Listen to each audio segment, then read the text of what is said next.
Калктын аба ташууларына болгон суроо талаптарын канаттандыруу максатында ички каттамдардын саны көбөйтүлүүдө. Мурда Бишкек, Ош, Бишкек багыты боюнча жумасына 40 каттам болсо, азыркы учурда саны 48ге жетти. Баткенге жумасына 2 жолу учак каттайт. Ошондой эле үзгүлтүксүз каттамдар Бишкек, Жалал-Абад, Бишкек багыты боюнча аптасына 8-9 жолу аткарылууда.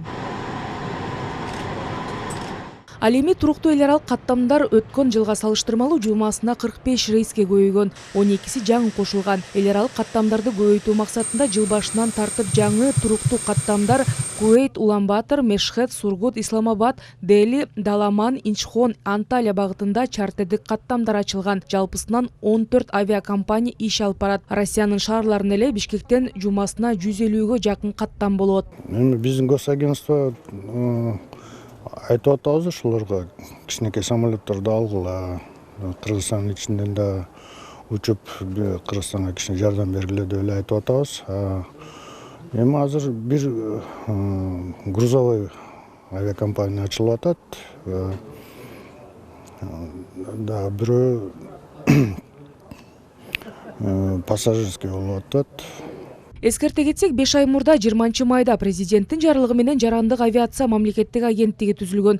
Өлкө башчысы жарандык авиацияны башкаруу системасын өркүндөтүү жана авиациялык каттамды өнүктүрүү жаатында тапшырмаларды берген. Ага ылайык концепция иштелип чыкканы белгилүү болду. Анда өлкөнүн ичинде ташууну түп тамырынан бери аймактык кеңейтүү, аба кемелерин жана аэродромдук жабдууларды сатып алуу үчүн жеңилдетилген кредиттик ресурстарды издеп табуу, авиация адистерин даярдоо боюнча окуу жайын кеңейтүү маселелери каралган. Мындан сырткары жарандык авиация агенттиги 2006 жылы киргизилген Европа биримдигинин кара тизмесинен чыгаруу аракетин көрүүдө. В соответствии с международными нормами, стандартами. Жарандык авиация тармагындагы нормативдик укуктук актылар каралып чыгышы керек.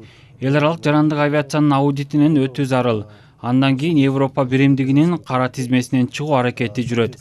Кара тизмеден чыгуу үчүн Кыргызстандагы авиациялык эрежелерди эл аралык стандартка тууралаш керек. Мындан сырткары жүргүнчүлөр үчүн аэропорттордо керектүү шарттар түзүлүп жатканы белгиленүүдө. Ысык көл эл аралык аэропортунун аэровокзал комплексинин өткөрүү потенциалын жогорулатуу максатында жеңил конструкциялардан жасалган аэропорттун күтүү залы бүткөрүлүп пайдаланууга берилди. Учурда Ысык көл эл аралык аэропортунан Москва, Новосибирск, Екатеринбург, Ташкент, Алматы, Ош, Жалал-Абад шаарларына уча алат. Рахат Жаныбекова, Алмаз Нурмамбетов, Ала Тоо 24.